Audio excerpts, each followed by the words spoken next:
Good afternoon, everyone. James Hicks here. Welcome to another edition of the Digital Collective. We are having part two because part one was so well received of the content creation workflow. And I've got our stellar crew behind the scenes right now ready to chop it up and ready to give you some best practices, ready to give you some insight, and really to dialogue with you as well about how to utilize all these tools, either hardware, software, and or services for those within the content creation ecosystem.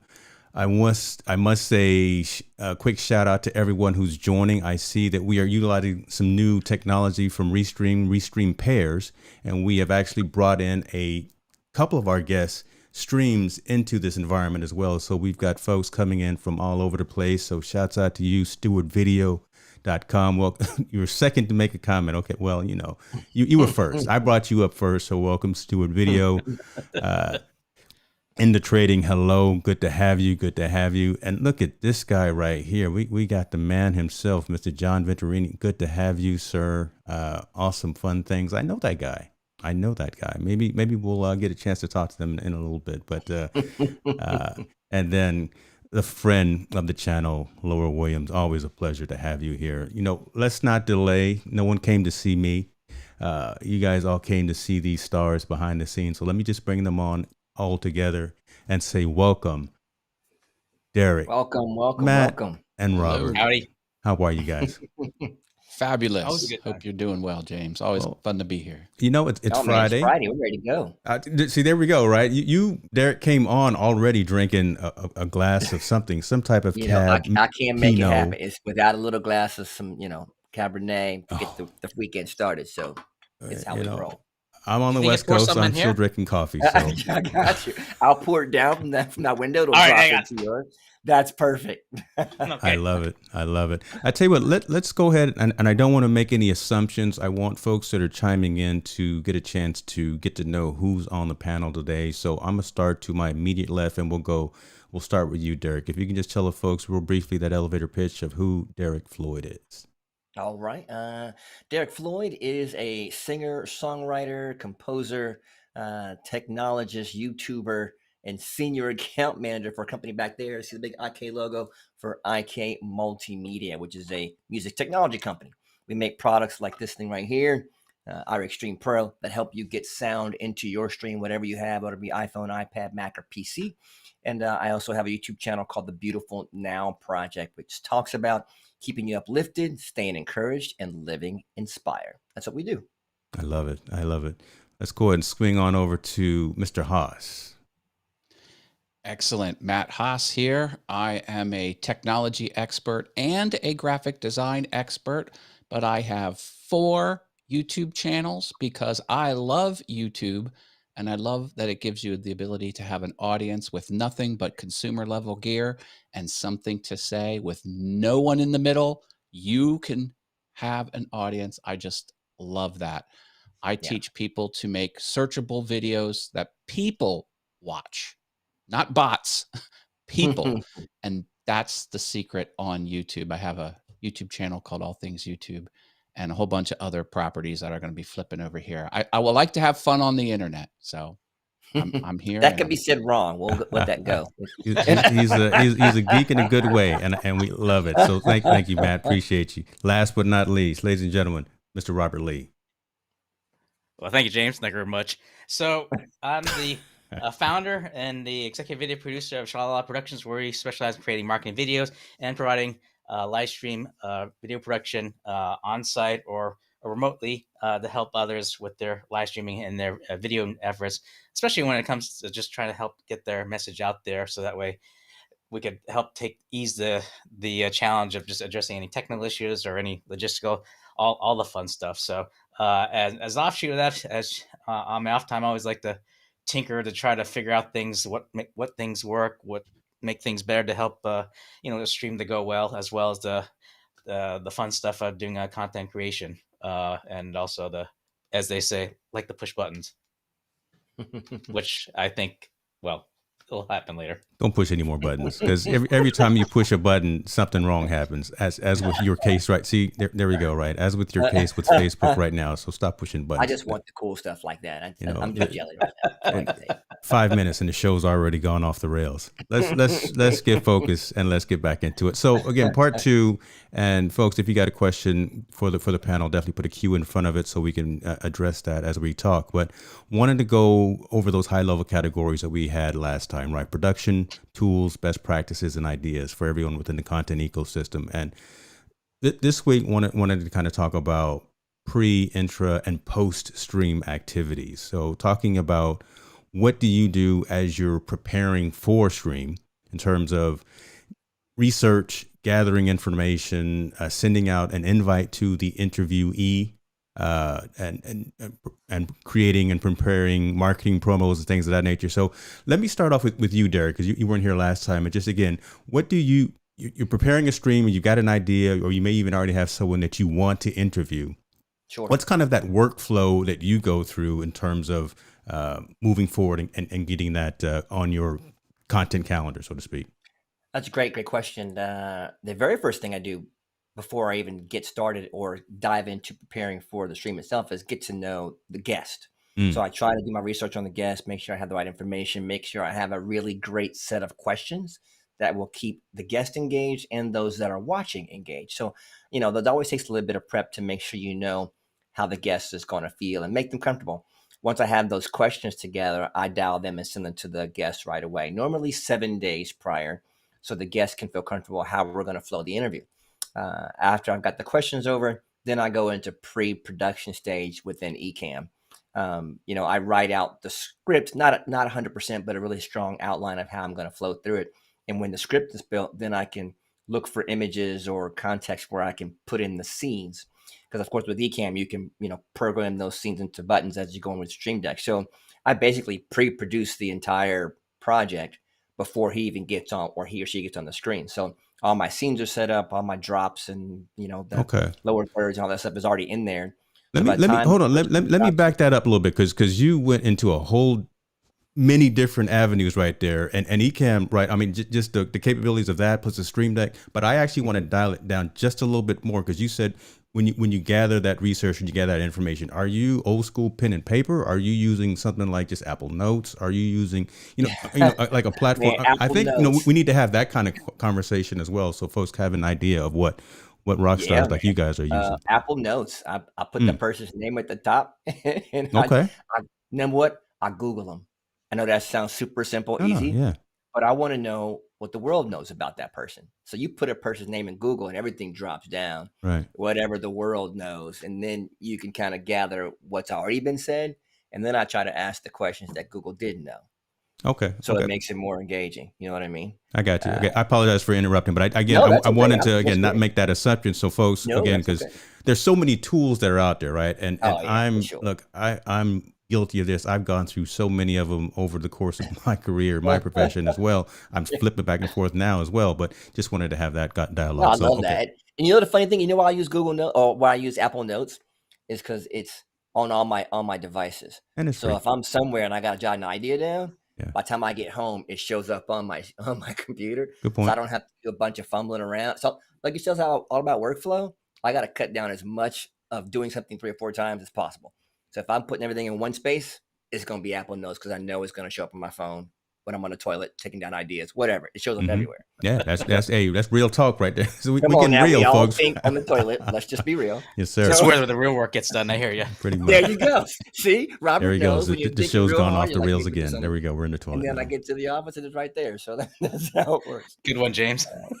Awesome. But that's definitely the pre-production work of getting that together and really building out the whole segment before I get to Stream Deck, before I get to Ecamm. That the thing is late. It's like a storyboard, like you do when you're doing a marketing campaign. Yeah. I build the storyboard first before I even get over there. And once the storyboard is built, then it's built into Ecamm. I really like to do as much pre-production as possible. So when I hit done, it's ready to go. I don't want to do anything. I try to do as least as possible once I hit done. Got you. Got you. We're going to dive into some more of that as we continue down the conversation, because you brought up some hardware and some technology that, yes, I think resonates with 99.5% of the folks out there in the content creation world. The Stream Deck. Yeah, it may just be hotkeys, but those hotkeys really make our lives so much easier. Make So a we'll huge talk into difference. that in a minute. Matt, what about you? I know you've got a little bit more of a complex configuration, but you've actually made it very straightforward and very, very simple for what you do. Let's talk a little bit about that. Yep. I am a business analyst in my day job. Shh, don't tell anybody. But basically, I make sure everything's done better, faster, cheaper. And I too have streamlined things as much as possible. I'm a Google Docs freak. I love Google Docs. They're super shareable. You know, you can collaborate. So I do lean on that heavily. As far as guests go, I only have guests on my YouTube one time a year. Okay. And it's a Wow. rotating.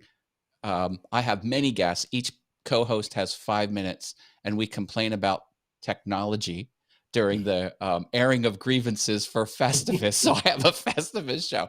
But the tech I use is Google Forms. So if anyone wants to come on my Yeah. show that has a camera and a microphone, you give me your name and email address, and I'll schedule you in. And that's how I handle my guests. But Google Docs, every time I go live, I have some sort of outline and bullet points. I will never go live, just turn it on and go. That's a Yeah. fool's game. Even seasoned professionals that have been doing this for decades always have something prepared. It just takes you to that next level instantly. So I'm a big bullet point type of person. I do use Notion. Notion is a free online database, relational database, and it could be whatever that you want it to be. A lot of people use it for calendar, for to-dos, and for content management. I built mine out with a content management focus, but I also have a few planning steps in there. But I never throw anything away. Every video I've created, I have archived in multiple places, and I have all the supporting material, all Right. of the layered Photoshop files. I don't throw anything out. And you have to know where all of this stuff is. Yep. So that's what I use Notion for. But piggybacking on top of that, I have some steps where I can do development and then actual published. And so Notion kind of keeps me on track. Now, I'm not sharing Notion with anyone. If I needed to collaborate with someone on a design project, I would probably use something else. And I've used some other things in the past, but yeah, but Okay. Google Docs, baby. I can't say Old enough school good docs. things about See, and Google that's Docs. kind of where I'm at in between, right? So in terms of needing to collaborate with folks, so sharing topics and agendas, like with you three, right? I wanted to share kind of the high level run of show with you and bounce back and forth between a couple of platforms that kind of met the need, but didn't really meet the need, and trying to make it as seamless for you, the guest, was really where I was having some, I'm gonna use a big word here, consternation. I don't even know how to spell it, but I Ooh. think it means something. So Now you got to spell it. well, look, it's You can't use Friday. it if you can't spell it. You know how that I'm works. just Come gonna throw that out there, and I'm not gonna say it ever again in my life. Here's something to consider. One more thing, if I could. Yeah. People likely have a Google account. So there's no, here's a new system, here's a new service, Yeah, true. go make an account and blah, blah, blah. People already have a Google account. So that's gives it a leg up. No, that's a good point. And storage space within the Google ecosystem, if you ever do need to upgrade, is pretty cheap. $1.99 a month. Yeah, Come on. So that's a good point there. That's a good point. I like what Enda is saying right here. Yeah, Google Docs for me, even Google Site Builder is great for a free website. That's true. That's true. Oh, Google, they make all their money. The pockets are full at Google because they sell ads on everything else. You know, they own the entire internet, but so they can make all these phenomenal product. It is what it is, right? So, and we should take advantage of it. Robert, what about you, man? Let's talk about what you got, brother.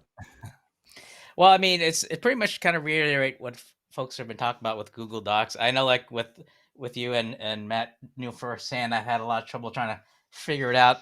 I'm getting better, but it's I just like the whole idea of just having something accessible that well, one thing, it's easy on the budget for sure, but Mm. another thing is just the means of having the ability to just to share the document and just have other people have access to be able to either update a run of the show or just a show notes just to help things manageable for the pre-production. I mean, with the old school examples, like this is just like printouts from of I have of yesterday's show of from the Google Docs, and it's just like what Derek's talking about, just to be able to kind of like map out as to like what assets we're using for the show, and just kind of give like a rough timeline, maybe like an outline form as that where some of the assets are being shown, whether it's like an animation intro or just kind of like help organize like the topics.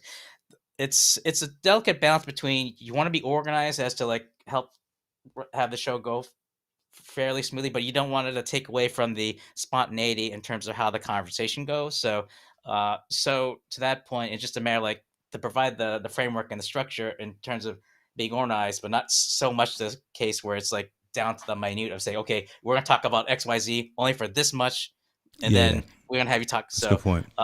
So yeah, so it's just a matter of just being able to be aware of the surroundings, the situation as to how everything unfolds.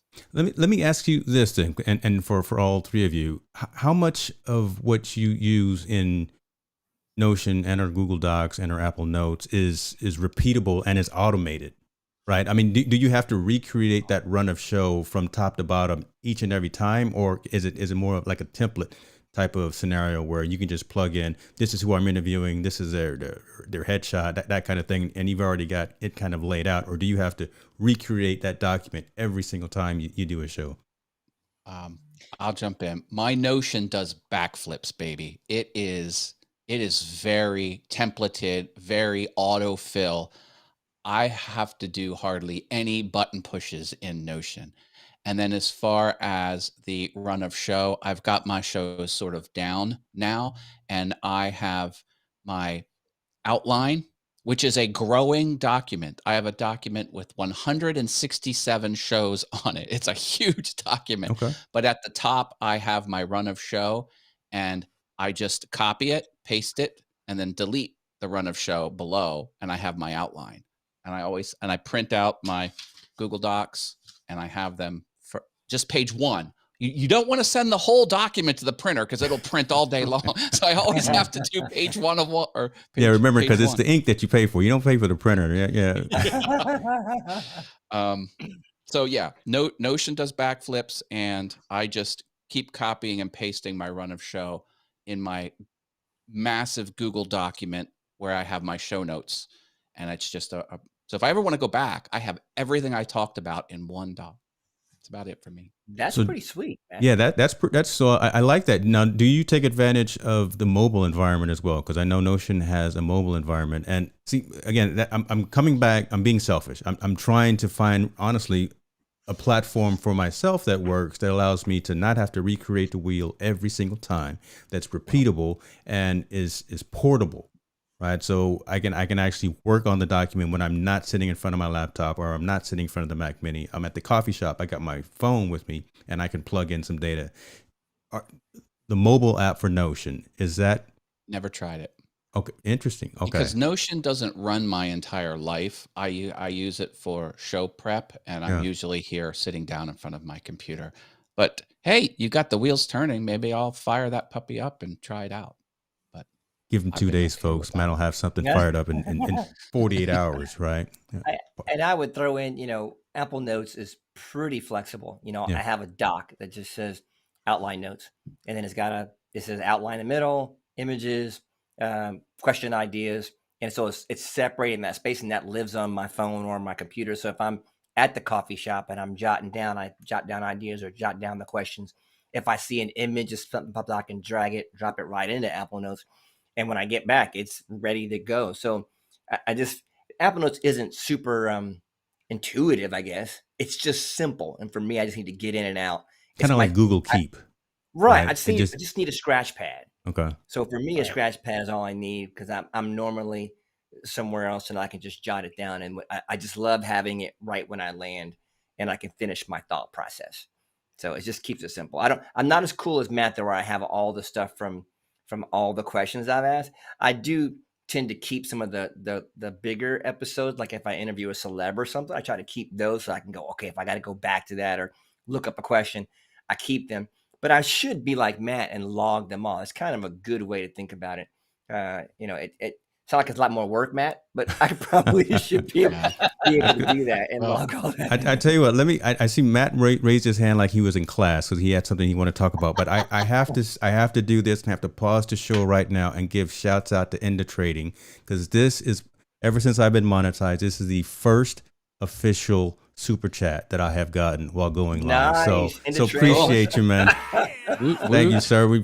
I appreciate you very much. That means I'm bringing value, hopefully, to the community. Oh, and Robert's got his fire that's paused. You're bringing the fire, so it's only appropriate. So. And he's gonna want his money back now. Don't do that. Okay. Appreciate you, sir. Appreciate you. Thank you very much for that. Props. What? Go ahead, Matt. Here's my props. Okay. There you go. See, Derrick got me thinking about the ease of use when I'm out and about. I use Apple's to-do list. What's it called? Apple Reminders? Reminders is what it's called. Reminders, yeah. And I have not used Reminders for very long.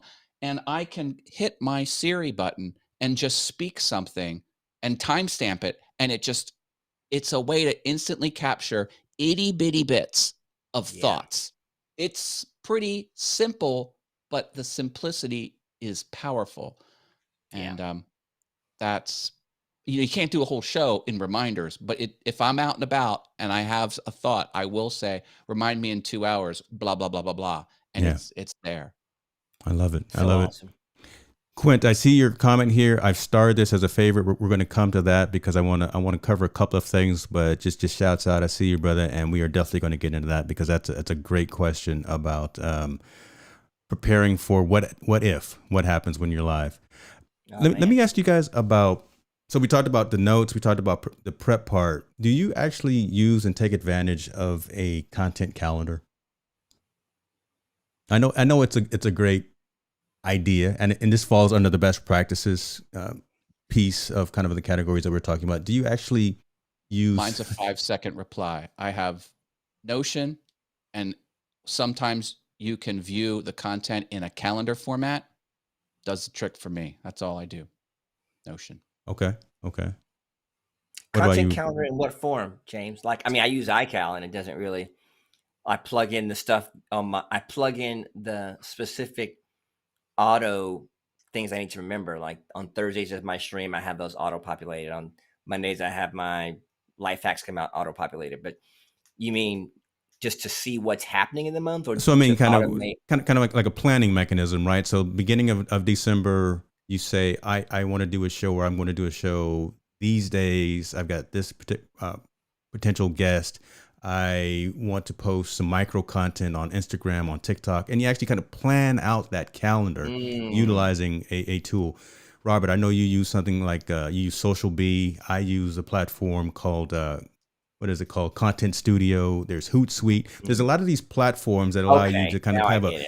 Canva has it now, actually, right? Canva actually has a content calendar integrated into that platform. But do you use something like that and find value in thinking ahead?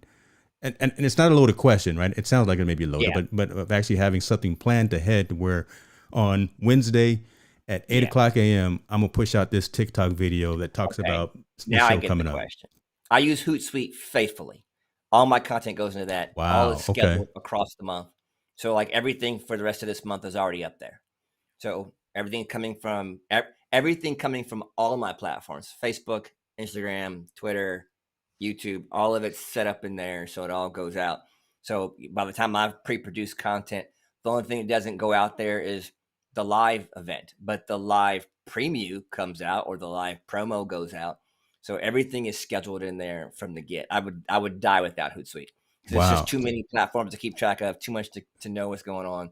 And when I get done plugging everything in the month, I can look at the month and say, okay, I'm light on 2-minute interviews. Yeah. I could probably use a couple of image ones here. I can pull back and see and manage the month rather than just manage the day or the week. So let's before I go on to this next thing, and I want to again not assume something and let folks know you you're vested in Hootsuite, right? Hootsuite Oh yeah, started out as a relatively less expensive platform, but Hootsuite, you actually, there's a monthly, annually kind of subscription yeah. that I am comes all with the that. way in. So if you want to use that platform, folks, like something like that, or a Sprout Social, because I know Sprout Social is out there as well, it's going to cost you a little bit. So put it to work. Don't just use that. Don't just have it Yeah, installed on your machine without utilizing yeah, that. So I want to put that out there as well. And shouts out to Gary. God, Gary Jones Jr. is in the building. come on now, super Let me chat. drop him. Appreciate you too, sir, coming through, showing support for the family. Um, that's what we do, man. We just out here trying to provide some value and bring some quality content to you. So thank you very much, sir, as well. Um, Robert, what about you? Do you use? Well, I mentioned that you use Social Bee. So talk to us a little bit about your efforts with Social Bee. Yeah, I mean, the infrastructure is in place where I can use social media, whether if I know well ahead of time as to what the content is for the show, then I can kind of map out as to, okay, do I want to do like a quick live stream to promote the show to plug it, or do I want to promote the show, whether it's like a teaser kind of a Mm-hmm. doc, or maybe a combination of such. But so at the very least, I know like the structure's in place to be able to do that. I think then it's just usually just a challenge of just trying to find like what content that we're pushing out in terms of the timing to be able to utilize it. Sometimes like some shows may come together fairly quickly that I don't have a chance to be able to utilize it, and so. But if when I do have a show where I have it like 3 or 4 weeks in advance, then it gets the creative juices flowing. Like, okay, I can schedule this post that go at this time of day, Yeah. and then just knowing where I'm going, like where we know like LinkedIn is a different audience as it is to like a Twitter, Facebook, that modify the message, or just maybe doing some testing. Like, okay, maybe I should try testing a text post there versus one that's more visual intense, and planning accordingly. So, but yeah, it just really, I think what really boils down to is the timing as to when I know I have all the information, the materials as to what we're going to be have for the show to be able to plan in advance. So, Okay. so there's a lot of strategy involved to be able to make it work. Makes sense. Makes sense. So I ended with you consciously, Matt, because you have a handful of channels. You've got a good book of, I'm gonna call it book of business, right? So how do you manage that book of business in terms of that planning aspect? Yeah, you use Notion to do all of the framework and do all of that planning piece, but plotting stuff on a whiteboard or plotting stuff on this content calendar. Do you do something like that? Well, I am more of a track what I have done rather than forecast what I will do. Now, I do forecast. So I usually have a few objects on there of thoughts and ideas across my 4 YouTube channels. I do not recommend more than 1 YouTube channel, maybe 2 if there's a business reason to have 2, but that's rare. Don't be like me. Yeah. Sometimes Don't be people like say, Mike. Don't do it. "Hey, Matt, I launched a 2nd channel." My response is always, "Congratulations, you have my deepest condolences." Hard work. So, Yeah, man. but I get, I'm kind of like that cartoon dog, like squirrel, squirrel. A lot of us So, are in this world, right? A lot of us, especially in this ecosystem, a lot of us are. well, I'll get hot on something. Like I will want to build something awesome in my wood shop, and I'll just pour my efforts into that. Or maybe there's an awesome song I just did, like Led Zeppelin's "Stairway to Heaven," that I want to put on my piano channel, and I'll just focus on nailing that performance. And I'll jump around. I have my standing live streams across some of my channels, so that kind of keeps it going. But I will just put a few things down across a few of my channels in Notion, just so I have it recorded, and I'll mark it planning or in development, depending on how far I'm into it. And then see, I'm at the point where I'm not starving for things to do. I have so much to do. Okay. Like that's not my problem. My problem is choosing what to do next. So Choosing what I don't know if that answered your question. well, you didn't, but that's all right. Because again, we're looking at, and I'm gonna put you big because right behind you, you've got all of your channels going across your big screen there. And oh yeah, I I'll got put this too. so These are all the. it's See, not look like at you're that. bored, right? Show Awesome off. wood things, Show all off. things YouTube, Show off. piano awesome. This guy is. There's 24 hours in a day. You sleep one of them, and That's it. outside of that, If I'm you're lucky, I creating sleep one. content. That's a good thing. Jeez. That's a good thing. Let me go back to Quint's question right here, and then we'll move forward. But he was saying tons of discussion about prep. Wonder how you account and prepare for bandwidth, lag, crash issues during live streams. Best strategies to adjust on the fly. Quint, love the question. I am a stickler for verbiage, though. I'm in the enterprise technology field, so we're going to scratch that word lag, and we're going to say latency. Sorry, I love you, brother, but I know what you meant. But let's talk about that, right? I mean, we're live, right? Right now we're streaming to YouTube, Twitter, Facebook, multiple pages on Facebook, multiple Twitter locations, multiple YouTube pages. I don't know if I'm going to Twitch or not. Maybe going on a website as well. So streaming on hicksnewmedia.com. A lot of places. Looking at the bandwidth statistics right now, I got a great internet pipe, so there's no issue for the stream coming, and we're streaming in 4K, right? So there's a whole different thing that's happening right there, just streaming at that and higher bandwidth. So something like a LinkedIn can't even take a 4K stream. LinkedIn cuts you at 1080p, 30 frames per second. But in terms of accounting for that, what I'll do, and then I'll turn it over to you, Derrick. We'll start with you. Is just really knowing that it's going to happen. Just having that mental frame of mind that something is going to happen. Either someone's going to have an issue with their audio, someone's going to have an issue with their video, and having the contingency, having it. That scene is actually built into the show. I actually have different scenes and overlays just in case Derrick goes out, or just in case Robert goes crazy and starts putting up weird graphics, or whatever the case would be. Right. So We all a lot know of how times Robert a can be. producer, Be that guy. a lot of times a producer will actually have those contingencies built into the environment just in case, because it's going to happen. It's insurance, right? It's just like how you pay for insurance. So planning ahead for that and being aware that something like that is going to happen. But I'll dive in more as well. But Derrick, let me go with you, man, and talk to us about what you do in terms of planning just in case things happen, your system crashes or whatever the case may be. I'm definitely with Matt. I know Matt was mentioning, always go with an Ethernet.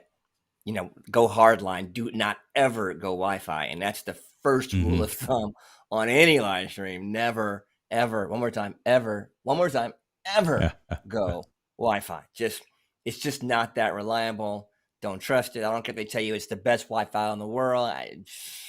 No, give me a hard line every time. Number two, I always run a speed test to see how my direction is going back and forth. How my give me the right terminology there, Mr. Hicks.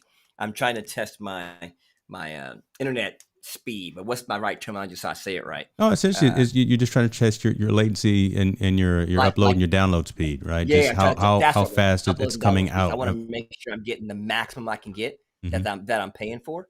And the second thing I do, or third thing I do, is I turn off everything else in the house. So if everybody else is on the internet somewhere, they're dry. Come on now, everybody in the house. Well, that's double protection, because you're not completely off of Wi-Fi a lot of times. So if someone's streaming Netflix and YouTube in the house, get you off got the internet. Don't be watching a movie. Don't be farting around in the office. Get off my internet so I can make sure I have everything I can get from that. Come on, help me out, y'all. Y'all know I'm telling the truth. Robert, you're out there. You're not telling anything that's not true. That's true. So now once all that's in place and I've got the stream coming in, like you, James, I have a couple of contingency plans if something doesn't go or the internet fails or their internet fails. I have a couple of scenes that I can pop up that will segue into something, maybe a quick video or 30 seconds, something that will carry us over while I fix the internet. My wife actually has a small little one of those internet, what do you call it? High-speed internet that boxes that you can take with you. It's like portable. And that's always nearby. So if I got to do a stream, I can flip to that. If something happens with my signal, there's another signal in the house. Oh, okay. So a Wi-Fi. Okay. Yeah. Yeah. It's a super cool little box. I mean, it's Wi-Fi, so you're struggling, but at the same time, if I go completely down, I have a second source that's not tied to anything in the house that I can drop into quickly. Yeah. And come on board. So That's what I would do for sure. Dr. Haas. Everything is on a universal power supply, or UPS for short, not Oh, the that's so delivery good. service. That's so When, good. and if there's ever a power outage, because I have a little alarm when there's no power, 11 of these things ring throughout my home. It's really annoying. So, and I will reboot occasionally. I don't always reboot, but I'll do that. Always make sure you're on Ethernet and Wi-Fi is down. I do have the ability to connect to my phone's internet through its hotspot service through my carrier. Mhm. So that could be a problem, but internet issues usually don't plague me, knock on wood. Things that trip me up is I'm streaming to the wrong service. Like I don't have Ecamm set to the right output. I'll be going to Facebook rather than YouTube, or I won't be going to Restream. So that trips me up. Sometimes I'm muted. That trips me up. So I have a list of 18 items I do before I go live. Eight of them are outside of Ecamm, my streaming software. So this things like the lights and things like that. And then 8 of them are things in Ecamm that I go through and I check. And that minimizes the risk something's going to happen. Doesn't eliminate it, but it minimizes it. That is perfect segue, because that's obviously the next conversation about a tech check. But I want to let Robert chime in as well, because there's one thing that no one's mentioned yet that, again, it's so simple that really helps, that folks need to keep in mind as well. So, Mr. Lee, how about you? Well, maybe the answer, maybe a segue to the tech check, is just the ability to take advantage of your pre-production, of just identifying what assets, resource you need for your production. So that way, if you can troubleshoot as to what potential problems may cause, that you have a chance to iron out of it. In addition to that, I always love to have like a redundancy. So like, for example, I'm using these behind the ear headphones, but if these were if you pardon the expression, crap out, I have another headphone ready to go to be able to pop in, so that way we won't get any feedback from anything else going on. If the camera had crapped out here, I've got a camera behind this camera that I could get ready to go to either plug in, so that way we wouldn't have a problem with a video connection. I have like a different reference monitor, so that if one were to go down, I have another one back up. It's overkill, but as they say, anything can happen, will happen. So you want to be able to try to safeguard and minimize any unnecessary anxiety of your live stream by having things ready to go to be able to keep the live stream going. And to your point of tech checks, I mean, a lot of it, when you do that before the show, it helps you just try to like nail down any potential issues. Like Matt had mentioned before, like, there could be issues with the audio or video, like being mute. Like yesterday's show, I was fortunate that Matt caught a show that I did yesterday with another co-host, and the audio went. And so luckily, as a backup plan, what I had done was I had used vMix to run the production, fed it into Restream, so that if for whatever reason, if something were to go wrong, I still would have the ability to be able to push a video out, because my co-host, I could send a Restream link that they could be able to get into the show, establish another connection into the video, have them go on, and then I could at least go behind the scenes and put the fire out while she's going on. So it's like little things like that to just be able to plan ahead, to just try to figure out like where the problems are, to be able to just be proactive, to be able to keep the show going. And then when all else fails, it's always good to have like if you don't have like a backup stream, because it is quite an investment to have something like that. If you have like another channel or another avenue to pipe the stream, then it may not be a perfect solution, but the fact that you at least can direct audience members to go to another channel to watch the show, it'd be a disruption as to where they're watching. At least you can keep the show going. Not an ideal solution, but at least you have something in place. Right. So a lot of it is like through repetition, through different scenarios of where the problem could come up. You get that much better as to how to handle it to be able to do the next show better. Yeah, appreciate that. But you touched on something that I'm gonna call kind of a 201 level situation there, about having a backup environment running. So just in case something goes wrong within your infrastructure, right? Still having the audio coming in through a hardware or a software platform, so you still have a clean show, right? Just because it's not going out to YouTube or to wherever the case may be, you're using some infrastructure. Like I'm using Rodecaster Pro, and I'm actually recording everyone's individual audio channel right now separately onto my Rodecaster. So if I use your word, if I crap out, oh well. And when I cut this up into micro content, I can pull Derrick out, I can pull you out, I can pull Matt out, and still have that clean audio segment. So that's I'm gonna call it a 201, kind of 301, a higher level type of a conversation that you should definitely put yourself out there. You got to buy me a coffee, or you got some type of service that you offer through Shalala to actually coach folks on that, because that's an interesting thing, and that's actually something that folks should not take lightly of if they're looking at doing content creation and want to ensure that that stream is reliable and is out there. I appreciate it. No, I mean, they could I'm reach trying out to make direct you. me. I'm trying to make you some extra Christmas cash there. Right. Take it. Right. I just do the softball at you. I appreciate.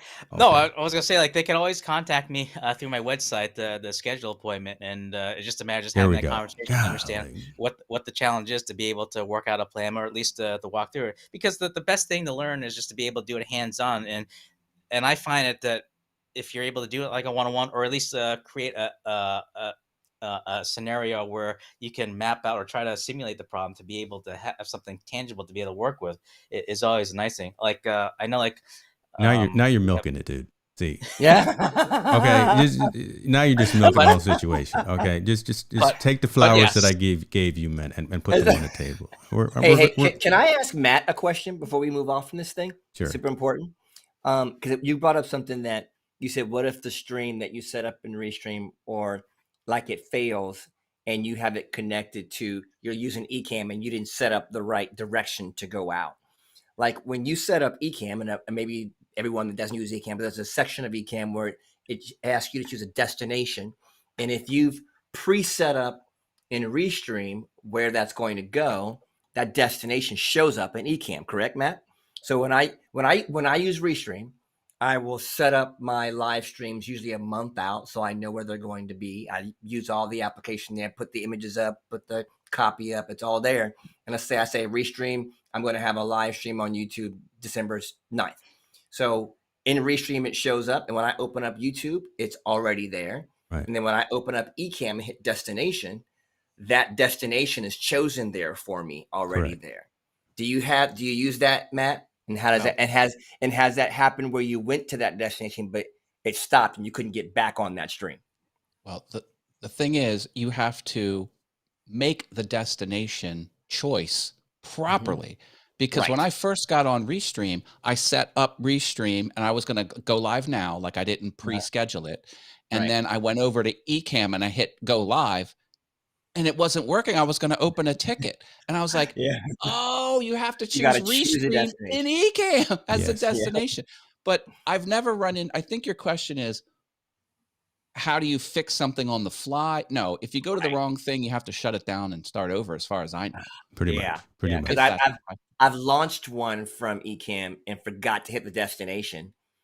And then the Restream was going, and it was going. I'm like, oh my God, it's going to the wrong place. No one's going to see the stream. I'm like, oh, it's all crashed down. Well, so I had to jump back in real quick and tell everybody. I went live. I went live one time, and there was no one in the chat. I'm like, what's going on here? Here I was just recording in Ecamm. I didn't even choose a destination. Yeah, but there you go. Right. So there's some talk right there about us getting caught in ourselves.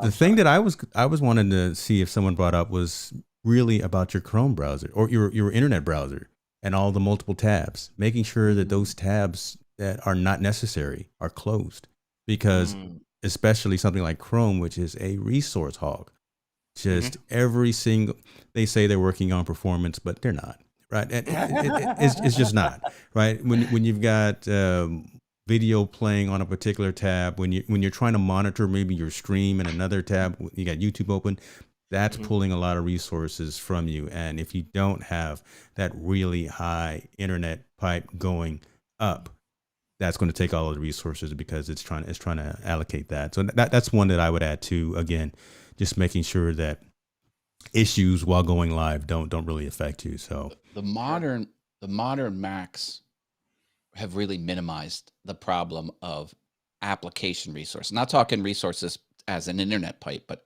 hogging computer resources has really minimized that. But from my show, I'll quit Chrome and call it back up, and then only open the tabs I plan on sharing during the show. Like I'll have my website up, my Patreon, my Facebook group because I like to pop over to them, and I'll just shut everything down, mostly just to have a clean experience. But I'm also doing it because each tab is taking up resources. So I will do that. That's a good point. Good point. That used to be a big problem under the Intel architecture. It's Definitely. less of a problem now. M1 Macs are so much better.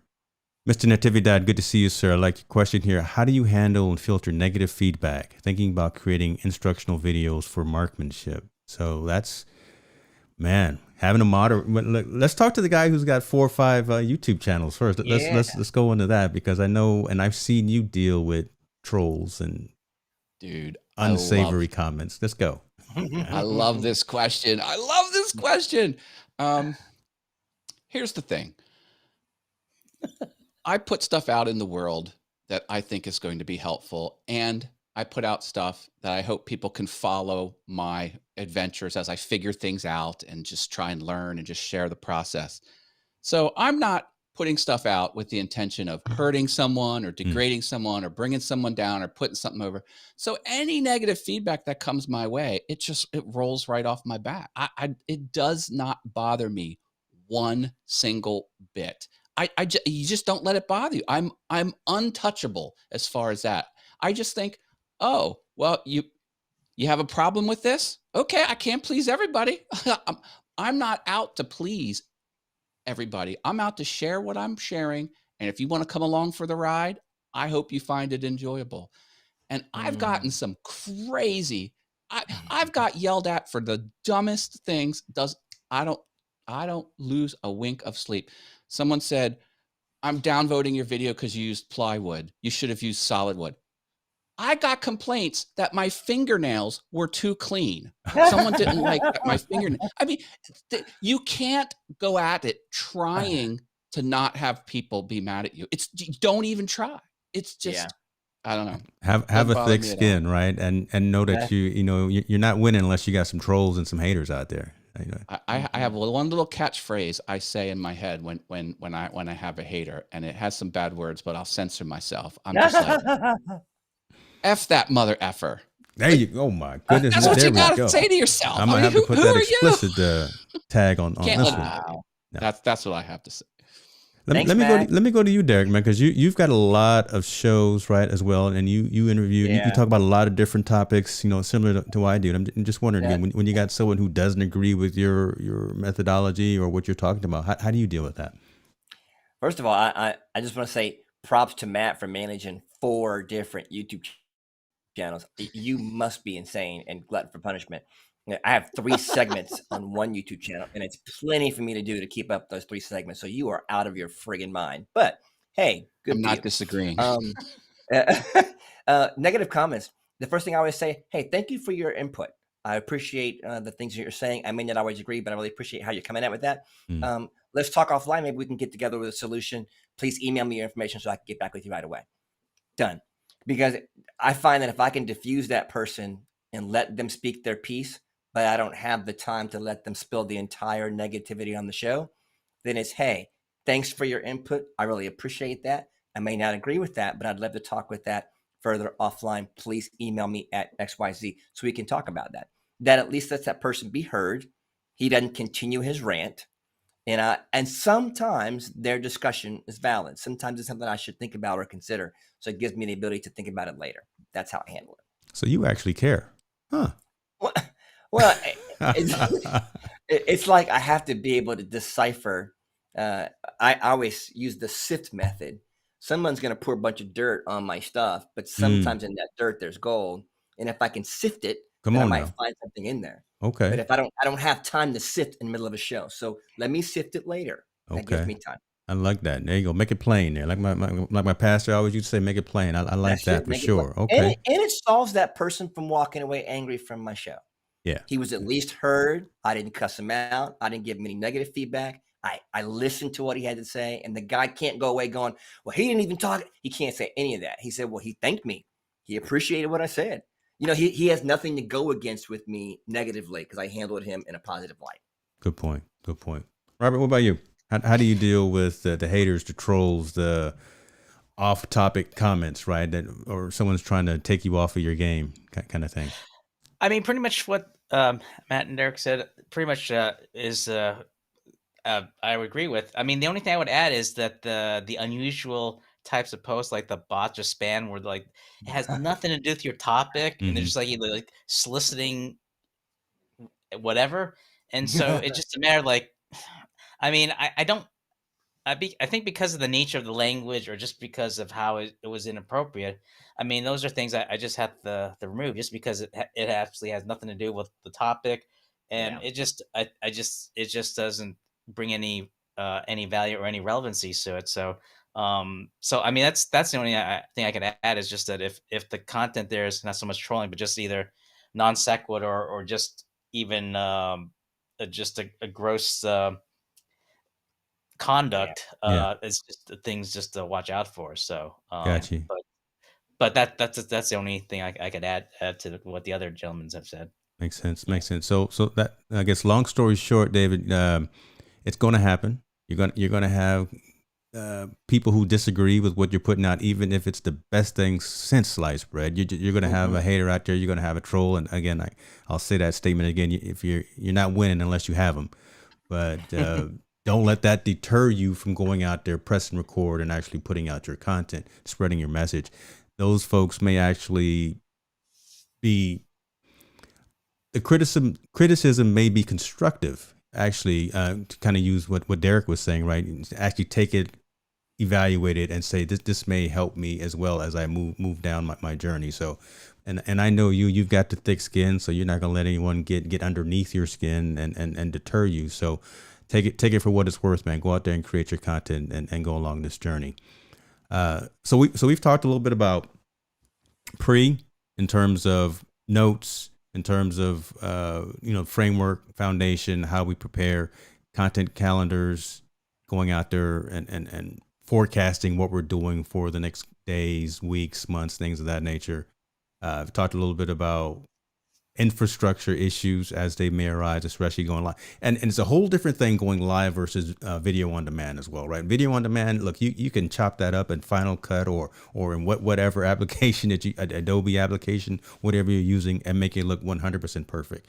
But I love just the ad lib on the spot right now. If something goes awry, I'm not editing this at all. I love that aspect of going live. That's why, again, high percentage of what I do are live streams. But let's talk a little bit about that tech check though, because I think we glossed over that, but there's still some aspects of making sure that before you press record, maybe even after you unpressed record, right after the show, what are the things that you do pre, intra, and post in terms of a technology check to make sure that your stream is going to be successful? Matt, we'll start with you. Okay. If I could do a little bit of self-promotion, Let's do it, man. my to-do lists are free. If you sign up for my email newsletter, you can get them in an instant download. So everything I'm about to talk about is documented. Just sign up for the email newsletter and you can get it. But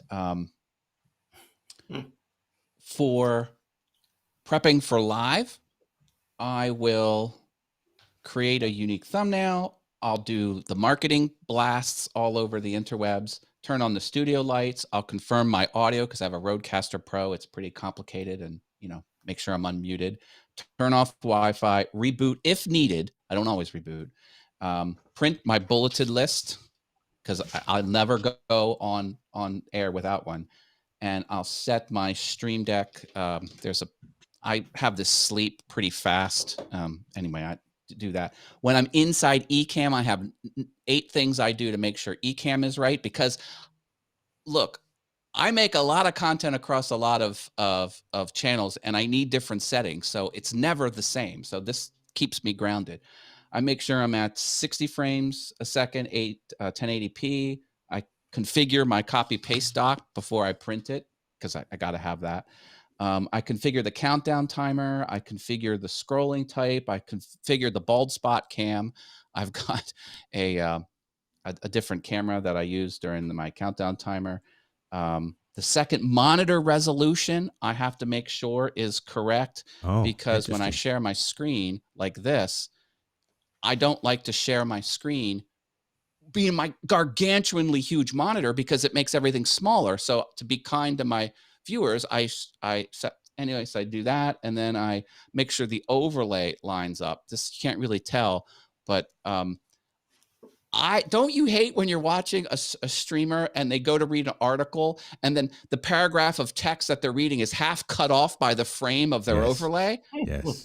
It drives me nuts. I have a point to make sure everything's lined up perfectly to have the best experience. So that's my prep for live. Before I publish, I go through a lot of stuff. You want me to run through them? It only takes a second. Hold on. What's funny about that? Let me just make sure, because the way I've got mine landed. Let me make sure that that's perfectly, because I do kind of obsess about that as well. Yeah. So if I'm sharing a screen, everything that is supposed to be in view for folks to see, right? Because again, we don't do this for us. We do it for you and for the community. So if we're sharing and talking about a story, we wanted to make sure that it's good for you. But yeah, I do the exact same thing. Okay. Looking good, James. Looking good, man. Just trying to make sure it's right. All right. Hey, you got to go all out. Pre-warn everyone.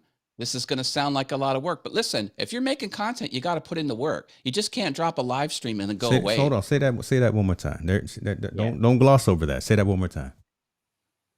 You have to put in the work because you just can't go live and then go away and expect to be successful. You got to do a lot of things before your stuff gets published and after your stuff gets published. This is what I'm going into now. So this is if I have an edited video, not necessarily, some of this applies for live too, but this is for an edited video. This is what I do.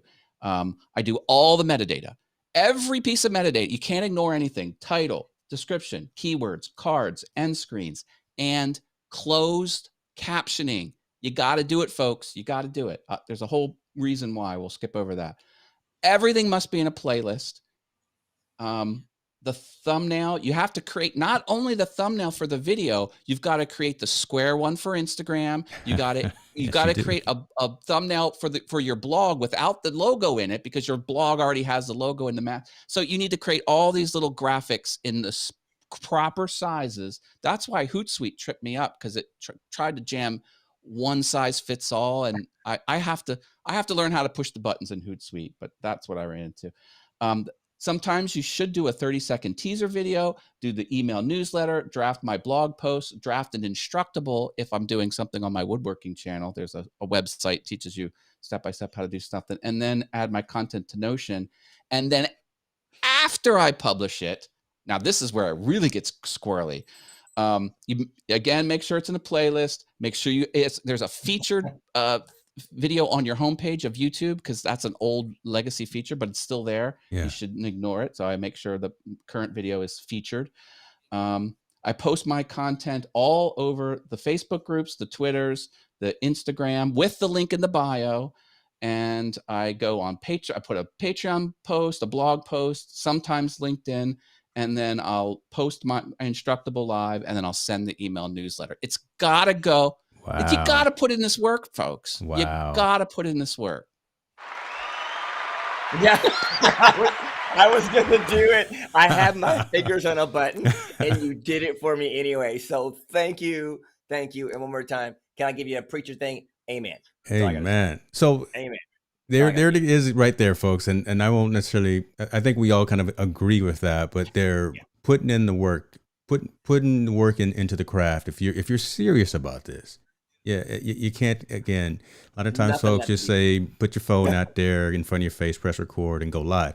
Yeah, you can do that. But again, if this is something that you're passionate about, if this is something that you really want to start telling stories and having that engagement and building community, you got to put all of this work in. You just got to. There's no ifs, ands, or buts, and there's no shortcuts. Why are you going to shortcut yourself? Matt, that tech check that you have, is that something that's publicly accessible? Do you have that available somewhere? Yes, it's that folks can what you do is you sign up for my email newsletter. And there you go. It was a plug again. You'd like sign up. Yeah. Let me talk to you. Let me get that list. Get that. Beautiful. Awesome. Screen cap that bad boy. Yeah. Or you can also go to allthingsyoutube.com and then scroll down to newsletter and click the link you do, and it'll send you, because that's a bunch of Matt, let me tag on you with that. The fact of my wife or some of my friends would always say, well, how long does it actually take you just to do a 2-minute video? I'm like, you don't understand. It's 3 to 4 hours of prep before the 2-minute video. So you're talking probably 2 to 4 hours to produce a 2-minute video. Help me out, Matt, Robert, to actually produce it with all the content, with all the research, to actually produce the content for 2 minutes. It's probably at least 2 or 3 hours. Making the thumbnail, doing all the prep work, like you said, Matt, putting all the metadata in, writing all the copy, finding all the images. That stuff just takes time. It's not just 10 minutes and you're done. It's just nothing's like that. So Matt explained it so perfectly. I just want to give him an hour a minute is a good day. Yeah, like that hardly ever happens. Easy. And here's the other thing. I didn't even talk about this. You have to watch your content back. You have to watch your content back. Yeah. So if you do a 10-minute live, you got to take 10 minutes and watch it all back, and you never not do it. That's how you get better.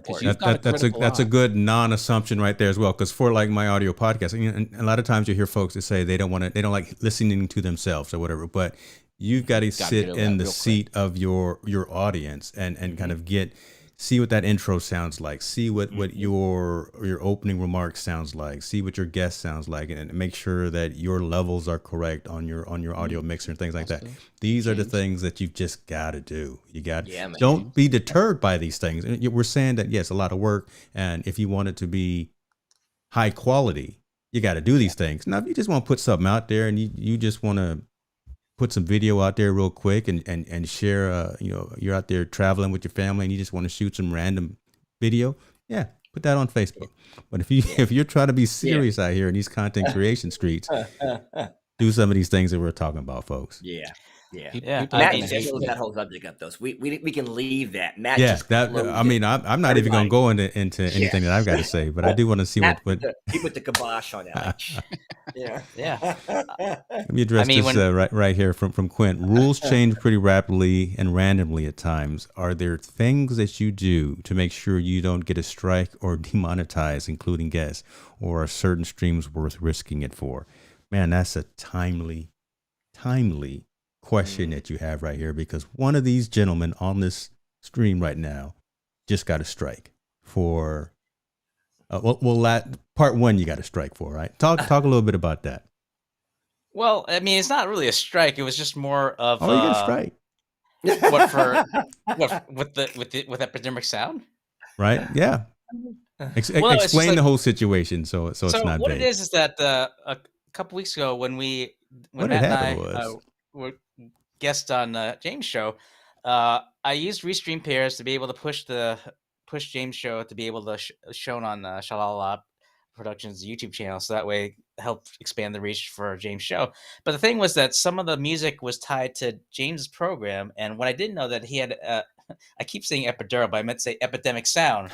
And what it is that the audio is designated within James' channel, not my Shalala production channel. So when it goes through, there's like a copyright claim that was put on the video. I mean, I could still play the video, but I mean, if I want to like monetize it, that's where it can get a problem.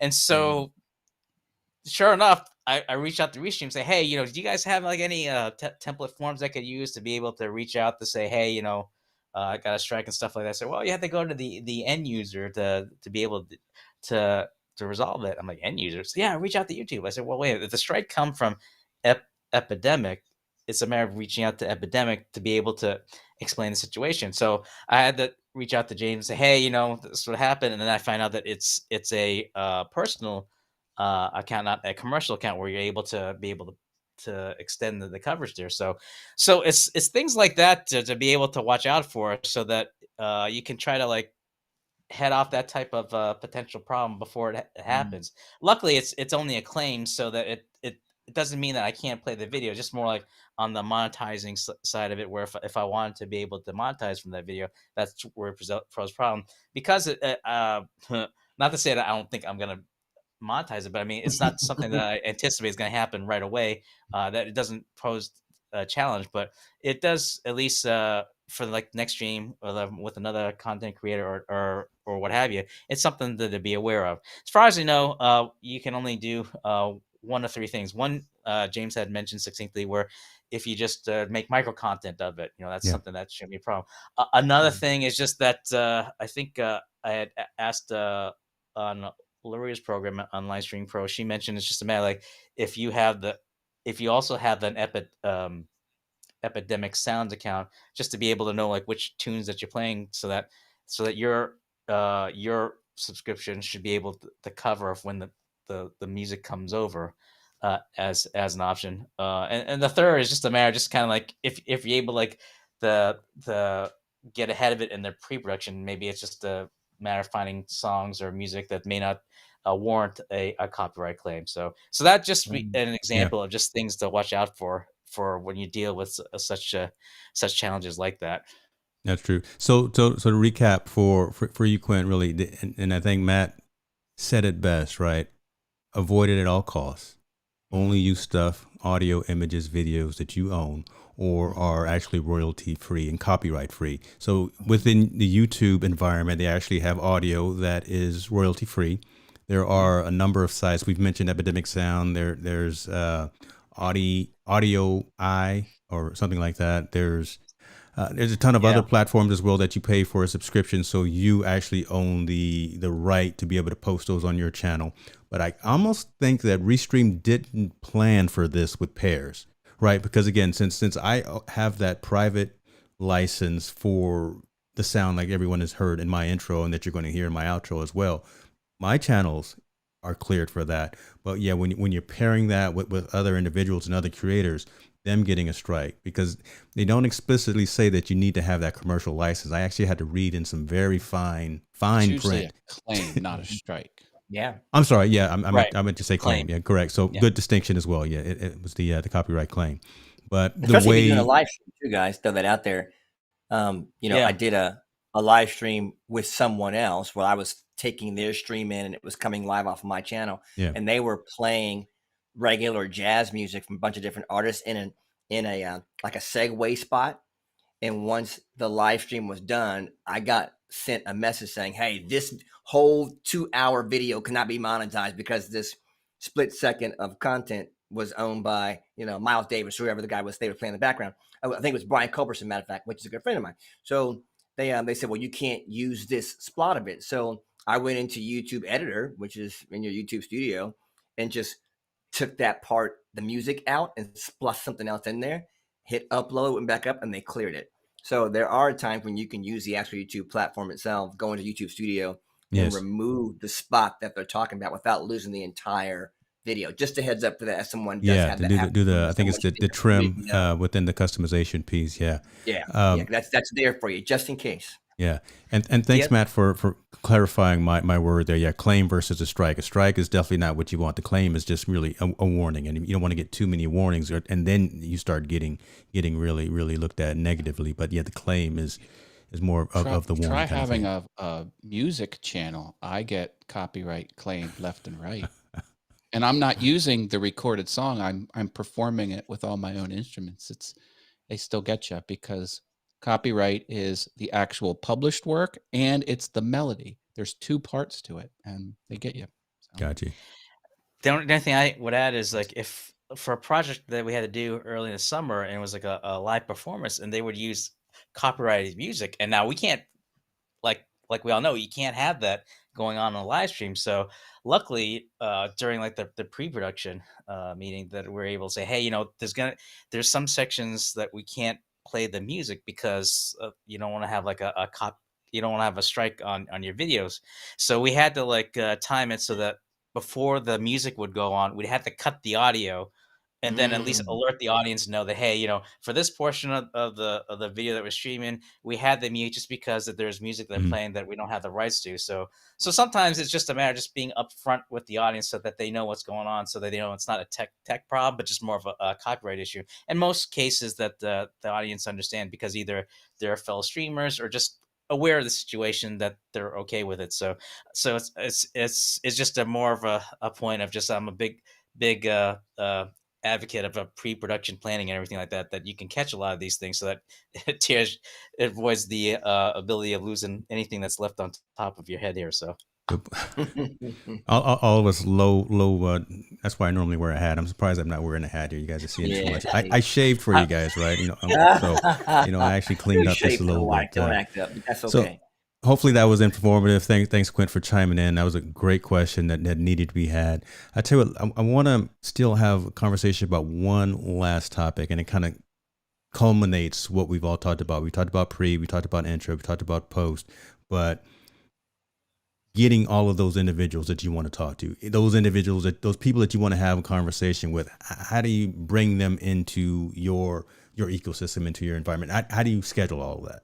Right? Do you, again, is it just simple as picking up the phone? Is it just as simple as sending out an email? Is it sending a link to a calendaring service, Appointly, Calendly, whatever the case may be? What do you guys use? And I'll go backwards this time, and I'll start with you, Derrick.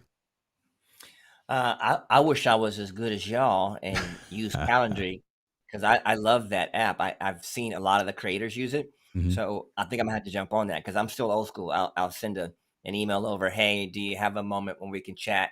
And what I'll do normally is send them 3 times they can choose. I've got time here, here, and here. Can choose a time that works for you. And usually they'll come back without. When you give someone choices, they at least choose one. Yeah. So if you just say, hey, when you have time, you'll never hear back. So it's always, hey, I'd love to hear from you. Do you have time here, here, here? And we can chat about these 3 or 4 bullet points and out. I try not to make the emails long because as you all know, we don't have time to read some 7-page paragraph about why you want to talk to me. Just give me the input. I'm glad you're here. Here's the bullet points. Which of these times work? And I'm out. Gotcha. And that seems to make it faster. But I think Calendly is a great application. I think that's one I'm going to be checking out soon. Yeah, I use it, and then after you guys go, I shall pull up my page just to show how kind of straightforward it is from a deployment on my side. What about you, Robert? I don't know why I'm blanking out here. Yeah, you look like you completely were somewhere else. I was trying to follow along with Derrick. Is Like, nap time there for you, sir? I mean, when you get to a certain age, you just kind of like blanking out here. I'm at the punt just because I'm trying to blank, guys. No worries, sir. No worries, sir. What about you, Matt? What do you use for scheduling your? Oh well, again, you only do it once a year. I do like Calendly though. That's a great service to find the time that works against multiple people. Mm-hmm. It does, but I like the one-man streaming. Then no one lets you down if it's only you. So. Look at that! There, one throat to choke. They're kind of is it PC to say you that? gotta like yourself a lot there. Yeah, I probably should. I'll edit that out. I probably should. No. Man. I tell you, that's a great service though. Calendly, they got something good going on there. Yeah. So here's mine. Right. I have 3 items in my Calendly. Right. I've got an option for you to book me 45 minutes for a consultation, and that's actually a paid engagement. So I've got it linked to Stripe and PayPal. So type in your credit card information, whatever the case may be, and you can book me for those types of conversations to be on one of the lives. This specific calendar right here will go out. It's an hour-long session, and there's workflows built into Calendly that actually will say, give me your bio, give me your headshot, give me your social media links, and you can't actually submit without putting in that information, right? So you can't just halfway give me the information that it's going to be needed anyway during the conversation. So I actually have those built into the workflow. And then, just for a quick 15-minute meeting or something, right? I've got those as well. It's integrated with Zoom. It's integrated with Google Meet.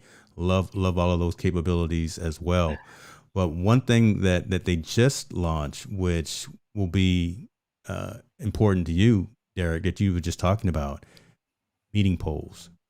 Yeah, man. So there's a thing right there of being able to say, I want to give a certain number of days and times. I don't want to share my calendar here just on the line. Yeah, we know about James now. We got you. Yeah, we know where you're going to be at tomorrow. Yeah, I don't want to see that. And maybe some Christmas shopping things that I don't want the kids to see. But meeting polls just launched, right? So again, you're able to now schedule and say, these are the time frames that I'm available. If these match with your schedule as well, put it in and check off and say, yeah, I can meet here, I can meet here. And then I can turn that into an actual meeting, a live cast meeting or a consultation. So Calendly is great. I'm not an affiliate, so I'm not getting paid for any conversation. If you sign up for it, it's just a great service that's really robust. There's a tons of other ones out there, but this one has a lot of software development around it, and they continue to evolve and continue to innovate. So that's good stuff. So, folks, we did it. I think we touched on a lot of fantastic stuff. Gave folks some good insight into the world and the mind of a content creator. The fact that we are chock full of crazy. But we do it because we love it, and we do it because, again, we like sharing stories, and we like hearing people tell their stories, and we love just contributing to the community. So let me do this kind of in closing, and I'm gonna go around, and I'll start with we'll go Robert, we'll go Matt, and then we'll go Derrick. Tell folks where they can find you and what you're working on, and if there's any social link that you'd like to talk about specifically. In your closing remarks. Thanks, James. You're not still blanking out, are you? No, I was just to say Calendly was the answer for the earlier question. I don't know why I'm like... And too bad you're not getting an affiliate link with it, because I would have, But anyway, to your point, in terms of where folks can hit me, you can if you're on LinkedIn, you can connect me with it there. Just send a request. You can also find me on Instagram. I do have a Twitter account. I also share the same surname. And on the YouTube channel, you can just drop me a message there as well, where you can find me on the social medias. So just welcome the help as best I can. Or if you just want to give a shout out as to what you think of the program, because I'd love to hear what folks are seeing and thinking. Love it. Thank you, sir. Mr. Haas. allthingsyoutube.com. That's I gotta my get website. me some of those. I gotta make some of those little. He is so all my good. links on it. But hey, jelly. I have this Facebook group. Go ahead and request access. I'll approve you. We've got a thriving community of people trying to boost their business success on YouTube. So that's there for you as well. And I'm all over the interwebs. If you want to see all my channels at one go, you can go to wizardofhaas.com, HAAS.com, and then you'll get all my YouTubes there. But yeah, that's where you find everything that you need. You're a special guy. You're gonna have to match that energy right there, Derrick. What you got? I'm just so jelly for Matt. He's got all the cool props. I just wasn't prepared. I feel bad. So for me, and if you want to be inspired or motivated or uplifted, please stop by the Beautiful Now Project. So it's simple as you see there, youtube.com, the Beautiful Now Project. There's 3 segments there that may be able to encourage you. There's one called Chasing the Impossible, which talks to celebs and people that have walked through some crazy stories and journeys to tell you no matter what you're going through, no matter what you're chasing, you can get there too. There's another segment called Beautiful Now Live, and that's the topical thing where I talk to other people and guests about things that are topical and relevant to you and your community. And then, of course, we try to break down and give you just 2-minute interviews with different people across the planet. So there's lots of encouraging content there. Oh, I'm sorry, and Life Hacks, which is a 2-minute motivational video that you get every Monday if you come and sign in. And it's just hacking the code to a beautiful life, one video at a time. Super small points to just kind of get your brain going. How can I better my life in a small way? So that's what I do on my channel. Would love to see you. Stop by and subscribe. I'm almost at 2,000. Love to have you there. Maybe you could be the 2,000 subscriber and win some free stuff. So see what's going on. I love it, brother. Well, and speaking of celebrities, we just saw Miss Eileen Smith jump in the room there. So we got to give some shouts out to Miss Eileen Smith in the building. So love that. Not leaving you out to venture forward. We saw you too, so we want to give you some shouts out. But we've got to talk to Miss Eileen as well. So, gentlemen, thank you very much. Thank you for all of your time. Thank you for the information. I think this conversation needed to happen. I think folks really got some value out of it. May want to do something different if we decide to do like a part 3, kind of focus in on one of those kind of pillars, right? On either the production, the tool, the best practice, or the ideas. Because again, these conversations need to happen as opposed to just always assuming that folks know how to do it. You can't just tell someone to go fire up a YouTube channel and just go have at it. The coaching, the conversation, the how to from folks who are already out there doing it really, I think, matters. And These three gentlemen right here know what they're talking about. So I have no problems with pointing someone to Matt, Robert, or Derrick in terms of if they need some assistance. So that being said, you guys be good. Don't eat too much. It's the weekend. Derrick put down the glass of wine. Hey, it's empty. I need some more now. It's already empty. Oh my God. I don't know what to say. Folks, be good. Take care of yourself. We are out.